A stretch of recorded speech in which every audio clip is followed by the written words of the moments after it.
The World of Warcraft is an ever-expanding universe that hides many mysteries and secrets.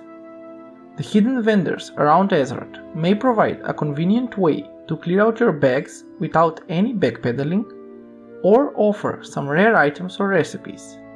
Thank you for the great feedback on my last World of Warcraft video, where many wanted another part in the series. I hope you will enjoy the new video, and without further ado, let's begin. On the first spot on our list, we have an Alliance hidden camp that is located in a corner in the Red Ridge Mountains. Here we can find 2 hidden vendors and a skinning trainer. Clyde Hall is a leatherworking supplies vendor that sells the Black Whelp cloak pattern, and his wife Wilma is the skinning trainer. The other vendor in the camp is Bernard Brew Baker, which sells some decent green bracers. Their location is pretty out of the way and hidden behind enemy lines, making it a difficult place to reach, and not many know about them. It's worth checking them out if you're leveling in the area. Next up, we have a horde vendor that is hidden in the hills of Silverpine Forest, which is Lily. Lily is an enchanting supplies vendor that is hidden behind Olsen's Farting and sells basic enchanting regions and an enchanting bag pattern. Her location is not well known and is a nice spot to get some extra materials and to sell some trash items. In the same zone, we have an Alliance-only vendor that is hidden away in the Dalaran Wizard base of Amber Mill. The Dalaran Brewmaster is an Alliance-only vendor that only sells drinks for players that interact with him. His location is pretty good for anyone just passing through the area, or they're doing Shadowfang Keep but forgot to get drinks for the run. It also counts as a great trash item sell point. Also in the same zone, we have a special place that can be used by Alliance players only, and that is the Pyrewood Village. That village is special because by day the residents are human, but by night they turn into Worgen. For Horde players, both phases of the NPCs are hostile, but for Alliance players the human phase is friendly, and there they can access some of the merchants in the village. There are a Pyrewood Tailor, Pyrewood Blacksmith, and a Pyrewood Leatherworker. They don't sell any special items, but their location can be really useful for Alliance players since they can repair the equipment there and sell any trash items. But be careful approaching them at night, as it can be really deadly. Far away in Ferals, we have a vendor that is in a remote place that you can't access through normal means. He is Kellen Windflight, and he is located on one of the twin colossals. To get to him, you first need to speak to Marley Wishrunner that is located on the side of the road next to the other colossal. She gives you a quest which teleports you up the colossal but not teleporting you back down.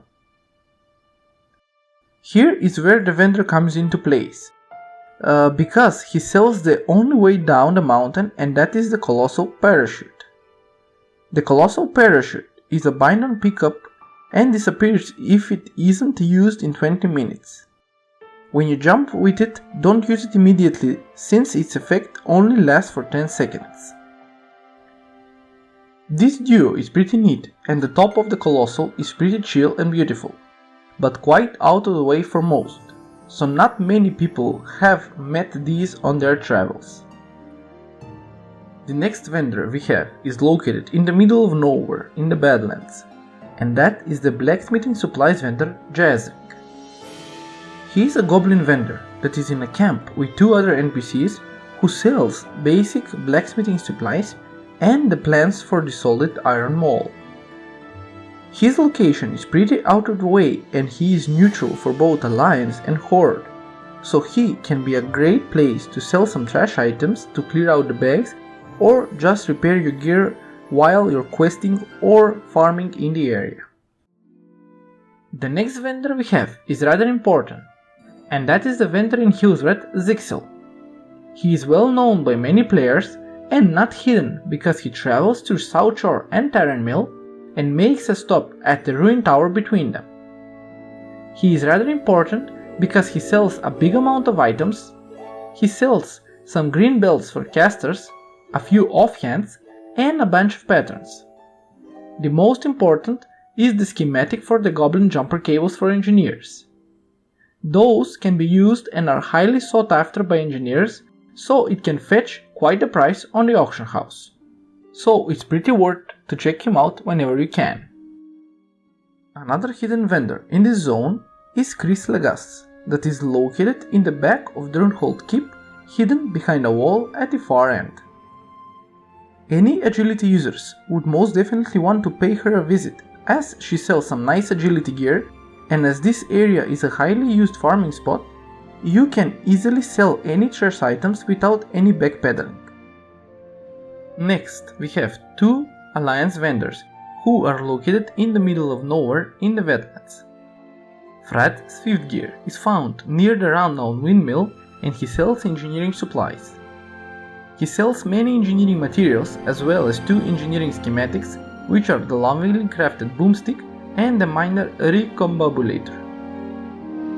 The other vendor in this location is Vena Silkbeard, and she is found on the inside of the nearby house. She sells a decent amount of green items, which stats vary, making some pieces more useful than others, and two shoulder pieces which are quite good for the level and can be resold on the auction house. She also sells a tailoring pattern for the azure silk gloves and two leatherworking patterns for the red velvet gloves and the green leather armor. It's a worthy trip to visit these two vendors as they sell a good amount of items that you can resell on the auction house or use for yourself. In the same zone, we have another vendor that is in a more difficult place to reach. He is located in the middle of Dun Modir, which is filled with elite dark iron dwarves, in the inn of their little village. The dark iron entrepreneur is friendly to both Alliance and Horde players, and he sells a decent amount of green items, including the same shoulders that Vena Silkbeard sells. He also sells some heavy dynamite, which can be quite useful for some AoE damage for engineers.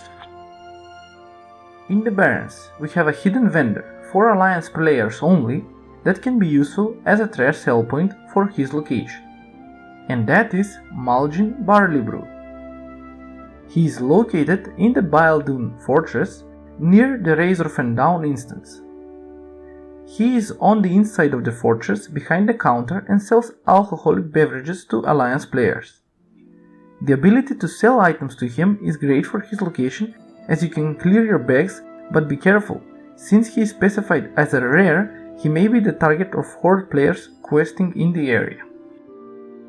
Next, we have a vendor that is not hidden away, but just travels through 4 zones, and meeting him can be quite random, and that is Antonio Pirelli. He moves through Evelyn Forest, Westfall, Duskwood, and the Redridge Mountains, and meeting him is sometimes quite difficult. He sells some herbs and a few healing potions, which can be quite helpful for leveling. He also sells some decent green bracers and a few green weapons. If you stumble upon him, you may be quite lucky if his wares are left intact. Thank you for watching, and I hope you liked the video. From classic to modern day WoW, there have always been secrets hidden throughout the worlds, making the exploration fun. If you enjoyed the video and I managed to show you something new, feel free to put a like, and if you consider watching all sorts of gaming related videos, feel free to subscribe. That is it for this video, so stay tuned for future ones, and until then, have a great time.